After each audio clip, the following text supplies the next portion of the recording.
নমস্কার, খবর শুনছেন বাংলার সংবাদ চ্যানেল থেকে। আজ 27 তারিখ মঙ্গলবার জানাবো আজকের 18টি গুরুত্বপূর্ণ তাজা খবর। শুরুতেই হেডলাইন। এসআইআর আবহে দিল্লি সফর করবেন মুখ্যমন্ত্রী মমতা। জাতীয় স্তরে বিরোধীদেরকে সর্বাত্মক করে তোলাই লক্ষ্য তৃণমূল নেত্রীর। ঢাকার পুলিশ প্রধান সহ 3 জনকে ফাঁসির সাজা ঘোষণা। দমকল মন্ত্রী কোথায় দম দিচ্ছেন উনি বলতে পারবেন। সুজিত না আসায় খোঁচা বিরোধীদের। মন্দির সরাতে গিয়ে মৃত্যু, মন্দির স্থানান্তরে বাধা দেন ইন্দিরা গান্ধী। কলকাতার এই মন্দির ঘিরে আজও রহস্য। সাধারণতন্ত্র দিবসে ভারত মাতার পুজো মণ্ডপে অগ্নিকাণ্ড, ষড়যন্ত্রের বিরুদ্ধে হুঁশিয়ারি বিজেপি নেতা কৌস্তবের। ঘনাচ্ছে যুদ্ধের মেঘ, ইরানে আরও কাছে মার্কিন রণতরী, হামলা হলে কড়া জবাব পাল্টাতে তেহরানের। কাল সকালের মধ্যে হিন্দু ঘরে ধ্বজা লাগাতে হবে, নন্দীগ্রামে রানীচকে গিয়ে হুঙ্কার শুভেন্দুর।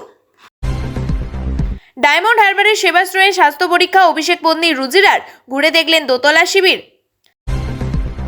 লগ্নজিতা স্নিগ্ধজিতের পর মিমি বনগাঁয় অনুষ্ঠান করতে গিয়ে ভয়ঙ্কর অভিজ্ঞতা অভিনেত্রীর। সুপ্রিম কোর্টে গিয়ে কি আরও ঘেঁটে গেল, 1.5 কোটি টাকা শুনানির নোটিশ যাচ্ছে। নরেন্দ্রপুরের অগ্নিস্থল থেকে 2টি ব্যাগ নিয়ে বেরিয়ে এলো পুলিশ, কি রয়েছে ওই ব্যাগে। নিরাপত্তা রক্ষীদের নিরাপত্তা নেই, আবাসনে ঢোকা নিয়ে ঝামেলা, ডেলিভারি কর্মীদের হামলায় জখম অন্তত 2। এলাকায় অবৈধ নির্মাণের প্রতিবাদ, আইনজীবী তরুণীর পরিবারকে একঘরে করে পানীয় জল থেকে বঞ্চিত করার অভিযোগ।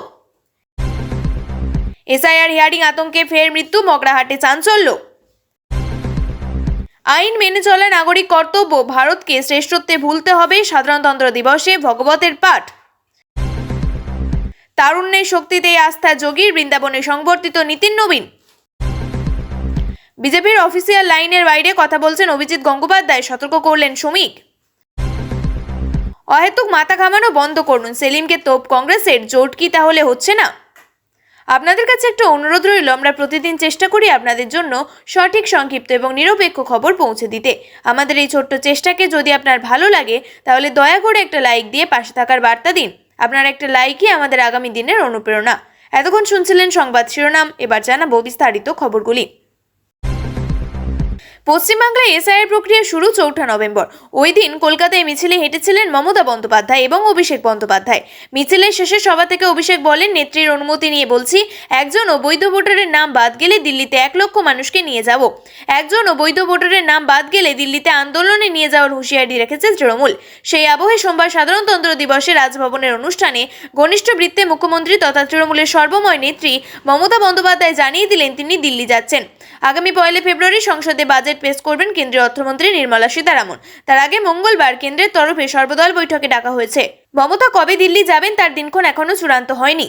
কারোর বক্তব্য, সংসদের অধিবেশন চলাকালীন মমতা দিল্লি সফরে যেতে পারেন। তাতে বিজেপির বিরোধী দলগুলির নেতাদের সঙ্গে সংসদে তার দেখা হওয়ার সম্ভাবনা থাকবে। আবার কারোর বক্তব্য, এসআইআর সম্পন্ন হওয়ার পরে চূড়ান্ত ভোটার তালিকা প্রকাশের পরই দিল্লি যেতে পারেন মমতা। যখনই যান, মমতার মূল উদ্দেশ্য থাকবে একটাই, এসআইআর নিয়ে রাজ্যে যা চলছে তাকে সর্বভারতীয় স্তরে তুলে ধরা।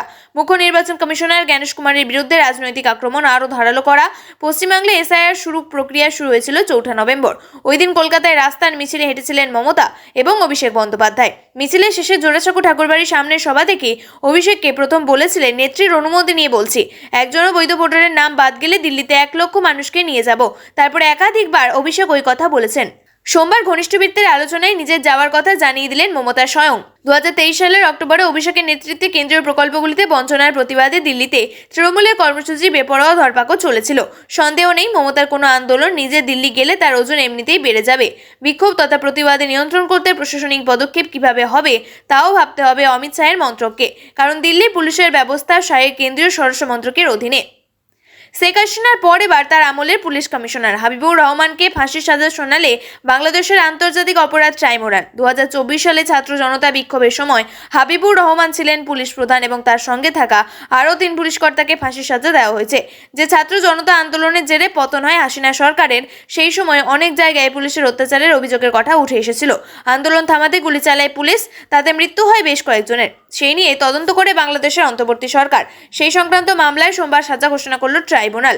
এসআইআর হিয়ারিং আতঙ্কে ফের মৃত্যু, মগরাঘাটে চাঞ্চল্য। 2024 সালের 5ই আগস্ট পুলিশের গুলিতে মারা যান 6 জন, এমনটাই অভিযোগ করা হয়। ঘটনাটি ঢাকার চানখারপুল এলাকায়। ওই ঘটনার অভিযোগ উঠে পুলিশ কমিশনার সহ মোট 8 জন পুলিশ কর্মীর বিরুদ্ধে।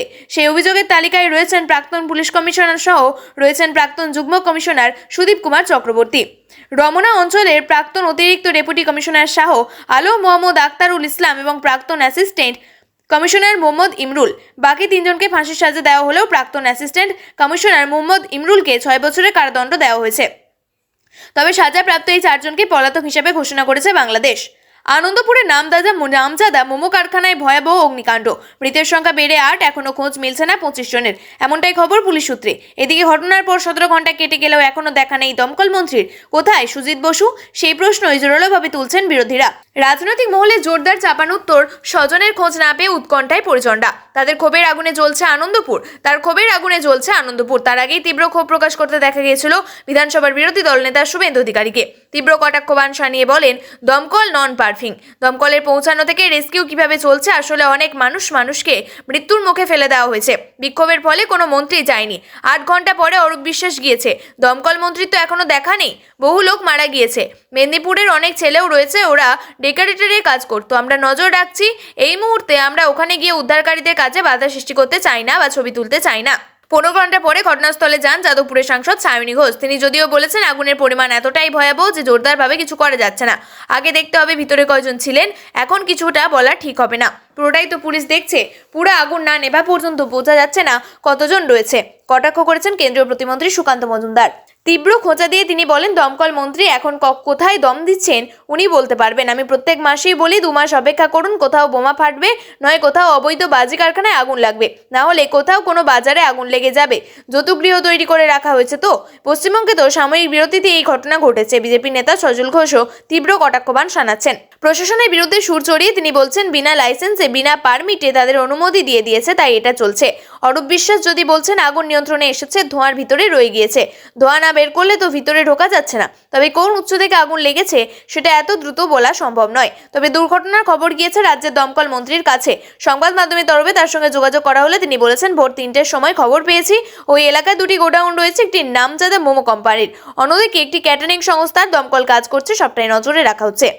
কলকাতার চরম ব্যস্ততম জায়গাগুলোর মধ্যে অন্যতম শোভাবাজার। বাস, অটো, গাড়ির ভিড়ে মাঝে মধ্যেই চোখে পড়ে একটি ছোট লাল মন্দির। অনেকেই প্রতিদিন এই মন্দিরের পাশ দিয়ে চলে যান, কেউ আবার হঠাৎ থেমে প্রণাম করেন। অনেকের মনেই প্রশ্ন আসে, এমন জনবহুল এলাকায় ঠিক রাস্তার মাঝে কেন এই মন্দির? জানেন, এর উত্তরে লুকিয়ে আছে প্রাচীন কলকাতার গল্পের মধ্যে। শুনলে অবাক হবেন, এই মন্দির সরাতে ঘটেছিল মৃত্যু। এমনকি স্বয়ং ইন্দিরা গান্ধীও এই মন্দির সরাতে পারেননি। জনশ্রুতি অনুযায়ী বহু বছর আগে শোভাবাজার এলাকায় এক পূজারী নিজের বিশ্বাস থেকে খুব সাধারণভাবে কালী পুজো করতেন। তখন এই এলাকা ছিল শোভাবাজারের রাজবাড়ির কর্তা রাজা নবকৃষ্ণদেবের অধীনে। এই পুজো তার একেবারেই পছন্দ হয়নি। তার অনুমতি ছাড়া পুজো হচ্ছে, এটা তিনি মেনে নিতে পারেননি। এক রাতে তিনি নির্দেশ দেন মূর্তিটা সরিয়ে দিতে হবে। রাতের অন্ধকারে কালী মূর্তিকে পুকুরে ফেলে দেওয়া হয়।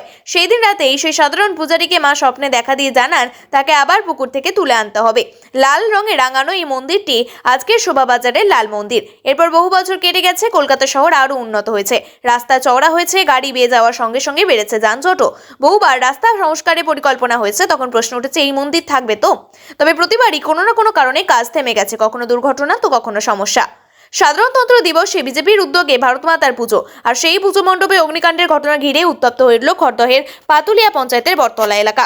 সোমবার তার প্রতিবাদে রাস্তা অবরোধ করে বিক্ষোভ দেখানোর পাশাপাশি রহরা থানায় গিয়ে ষড়যন্ত্রের অভিযোগ দায়ের করলেন বিজেপি নেতা কৌস্তব বাগচি। তার স্পষ্ট বক্তব্য, ভারত মাতা আমাদের আরাধ্যা দেবী, আমরা তার পুজো করছি সমস্ত জায়গায়। সেই ভরসার জায়গায় যদি কেউ আঘাত করতে চাইলে আমরা চুপ করে বসে থাকবো না। এই নিয়ে তৃণমূলের পাল্টা কটাক্ষ। উস্কানি দিতে পরিকল্পিতভাবে এই সমস্ত ঘটনা নিজেরাই ঘটিয়েছে বিজেপি। সোমবার পাতুলিয়ার বটতলা এলাকায় ভারত মাতার পুজোর আয়োজন করেছিল গেরুয়া শিবির। মণ্ডপ তৈরি হয়েছিল, কিন্তু সকালে দেখা যায় আগুনের ওই মণ্ডপের কিছুটা অংশ পুড়ে গিয়েছে। বিজেপির অভিযোগ, ভারত মাতার পুজো পণ্ড করতে ষড়যন্ত্র হয়েছে। এ নিয়ে সোমবার সকাল থেকে পতাকা হাতে রাস্তা অবরোধ করে বিক্ষোভ দেখান বিজেপির কর্মী সমর্থকরা। তৈরি হয় যানজট। পুলিশ অবরোধ তুলতে গেলে তাদের সঙ্গে বাগবিতণ্ডায় জড়িয়ে পড়ে গেরুয়া শিবিরের কর্মীরা। সেখানে পৌঁছন ব্যারাকপুরের তরুণ বিজেপি নেতা কৌস্তব বাগচি। তিনি বলেন, এটা কোনো রাজনৈতিক কর্মসূচি ছিল না। ভারত মাতা আমাদের আরাধ্যা দেবী, আমরা তার পুজো করছি সমস্ত জায়গায়। সেখানে কেউ যদি আঘাত করতে চায় আমি চুপ করে বসে থাকবো না। পুলিশ প্রশাসন যদি অভিযুক্তদের বিরুদ্ধে কোনো পদক্ষেপ না নেয় তাহলে আমরা পথে নেমে আবারও প্রতিবাদ জানাবো। পুলিশ বিজেপির অভিযোগের ভিত্তিতে ব্যবস্থা গ্রহণের আশ্বাস দিলে অবরোধ ওঠে। তবে এর জেরে দীর্ঘক্ষণ ভোগান্তির শিকার হন পথ চলতি মানুষজন। কৌস্তভ বাগচি বলেন, এটা কোনো রাজনৈতিক কর্মসূচি ছিল না। ভারত মাতা আমাদের আরাধ্যা দেবী, আমরা তার পুজো করেছি সমস্ত জায়গায়। সেখানে কেউ যদি আঘাত করতে চাইলে আমরা চুপ করে বসে থাকবো না। ইরানের আকাশে ক্রমেই ঘনাচ্ছে যুদ্ধের মেঘ। মধ্যপ্রাচ্যের এই দেশটির আরও কাছে পৌঁছালো মার্কিন রণতরী। কয়েক সপ্তাহ ধরে ইরান এবং আমেরিকার মধ্যে সংঘাত বাড়ছে। গত সপ্তাহে শোনা গিয়েছিল মধ্যপ্রাচ্যে একটি বিমানবাহী রণতরী এবং যুদ্ধ বিমান সহ গুরুত্বপূর্ণ সামরিক সরঞ্জাম নতুন করে বহাল করেছে ওয়াশিংটন। হুঁশিয়ারি দিয়েছেন খোদ মার্কিন প্রেসিডেন্ট ডোনাল্ড ট্রাম্পও। সূত্রের খবর, সেই মার্কিন রণতরী ইরানের অনেক কাছাকাছি পৌঁছেছে। অন্যদিকে আমেরিকাকে পাল্টা হুঁশিয়ারি দিয়েছে তেহরানও। সাফ জানিয়ে দিয়েছে কোনো হামলা হলে তার কড়া জবাব দেওয়া হবে। সোমবার ইরানের বিদেশ মন্ত্রকের মুখপাত্র ইসমাইল বাঘাই বলেন, ইসলামী প্রজাতন্ত্র ইরানের নিজেদের ক্ষমতার উপর বিশ্বাস আছে। অতীতে আমাদের যুদ্ধের অভিজ্ঞতা রয়েছে, আমরা আগের চেয়ে আরও শক্তিশালী। প্রসঙ্গত, বেশ কয়েকটি মার্কিন সংবাদ মাধ্যম জানিয়েছে আমেরিকা তার সেন্ট্রাল কমান্ডকে শক্তিশালী করেছে। এই নেতৃত্বে মধ্যপ্রাচ্যের অভিযানগুলি তত্ত্বাবধান করে। তার অংশ হিসেবে যুদ্ধবিমান F-15 যুদ্ধ বিমানবাহী রণতরী USS আব্রাহাম লিঙ্কনকে ইরানের কাছাকাছি নিয়ে আসা হয়েছে। পাশাপাশি মধ্যপ্রাচ্যে তার বিমান এবং ক্ষেপণাস্ত্র প্রতিরক্ষা ব্যবস্থাও জোরদার করছে আমেরিকা। ফলে বাতাসে অনেকেই বারুদের গন্ধ পাচ্ছেন। আর এহেন পরিস্থিতিতে তারা যে কোনো রকমের জবাব দিতে প্রস্তুত তা বুঝিয়ে দিচ্ছে শক্তিশালী ইরান। কয়েকদিন আগে মনে করা হয়েছিল যুদ্ধের মেঘ কেটে গিয়েছে। সরকার বিরোধী আন্দোলনে নামা 800-র বেশি বিদ্রোহী মৃত্যুদণ্ড ঘোষণা করেও তা রদ করেছিল তেহরান। এরপরই মার্কিন প্রেসিডেন্ট ডোনাল্ড ট্রাম্পের সিদ্ধান্ত স্বাগত জানিয়েছেন। সকালের মধ্যে হিন্দু ঘরে ধ্বজ লাগাতে হবে। নন্দীগ্রামের রানীচকে গিয়ে হুঙ্কার শুভেন্দু অধিকারীর। জেহাদি মৌলবাদীদের সঙ্গে আমাদের আলাদা করতে হবে, সিসিটিভি লাগাতে হবে, যত টাকা লাগে দেব, সব মিলিয়ে মাইক লাগাতে হবে, শাঁখ বিতরণ করতে হবে। হুঙ্কার বিরোধী দলনেতার। সমবায় সমিতির নির্বাচনকে কেন্দ্র করে নন্দীগ্রামে অশান্তি। শনিবার রানীচকের হরিজন পাড়ায় বিজেপির সমর্থক কয়েকটি পরিবারের উপর হামলার অভিযোগ উঠেছে তৃণমূলের বিরুদ্ধে। আক্রান্তদের দেখতে গ্রামে যান শুভেন্দু অধিকারী। যদিও হামলার অভিযোগ অস্বীকার করেছে তৃণমূল। শুভেন্দু অধিকারী বলেন, মহিলাদের ব্যবস্থা দেখুক বাংলা নাকি মুখ্যমন্ত্রী। তৃণমূল কংগ্রেস নন্দীগ্রাম ব্লক কোর কমিটির সদস্য শেখ কাজেহার বলেন, 2026-এ ওদের যে শান্তিকুঞ্জ আছে না, ওখানেই আমরা কাঁধে কাঁধে পৌঁছে যাব। সমবায় সমিতির নির্বাচনকে কেন্দ্র করে অশান্তি। রক্ত ঝরলো, মাথা ফাটলো, চোখে আঘাত লাগলো। ঘটনাস্থলে পৌঁছালেন শুভেন্দু অধিকারী। নতুন হুঙ্কার ছড়ালেন তিনি। শুভেন্দু অধিকারী বলেন, সব হিন্দু ঘরে ধ্বজ উঠবে, একদম আলাদা করে দাও। এখানকার জিহাদি মৌলবাদীদের সঙ্গে আমাদের হিন্দুদের। সমস্ত জায়গায় ভালো সিসিটিভি নিয়ে এসো। নন্দীগ্রাম শুভেন্দু অধিকারীর গড়। রবিবার নন্দীগ্রাম 2 নম্বর ব্লকের রানীচর সমবায় সমিতির নির্বাচন হয়। এই নির্বাচনে জিতেছে তৃণমূল। নির্বাচনের আগের দিন রাতে এই সমবায় সমিতির ভোটকে কেন্দ্র করে ধুন্ধুমার পরিস্থিতি তৈরি হয় রানীচকের হরিজন পাড়ায়। অভিযোগ, বিজেপির সমর্থক কয়েকটি পরিবারের উপর হামলা চালায় তৃণমূল। বাড়িঘরে ভাঙচুর, ক্ষেতের সফল নষ্টের পাশাপাশি মারধরও করা হয়। সোমবার আক্রান্তদের দেখতে গ্রামে যান শুভেন্দু অধিকারী। গ্রামে বাড়ি বাড়ি গিয়ে আক্রান্তদের সঙ্গে কথা বলেন তিনি। পুলিশের উপস্থিতিতে আক্রমণ হয় বলে অভিযোগ করেন শুভেন্দু অধিকারী। বিরোধী দলনেতা শুভেন্দু অধিকারী বলেন, এটা তো ধুলিয়ান শামসেরগঞ্জের মডেল, বেলডাঙ্গার মডেল, বাংলাদেশেও একই মডেল, পশ্চিমবঙ্গে একই মডিউল। 28 তারিখে কৃষক দরদি মুখ্যমন্ত্রী, এও তো কৃষক। পুলিশের বিরুদ্ধে ওঠা অভিযোগ অস্বীকার করেছেন পূর্ব মেদিনীপুরের ভারপ্রাপ্ত পুলিশ সুপার। এর আগেও সমবায় সমিতির নির্বাচন ঘিরে বারবার অশান্ত হয়েছে নন্দীগ্রাম। সামনেই বিধানসভা ভোট, তার আগে ফের উত্তপ্ত নন্দীগ্রাম। প্রিয় দর্শক, নিয়মিত সঠিক খবরগুলি সঠিক টাইমে পেতে সাবস্ক্রাইব করুন বাংলার সংবাদ চ্যানেলটিকে। ধন্যবাদ।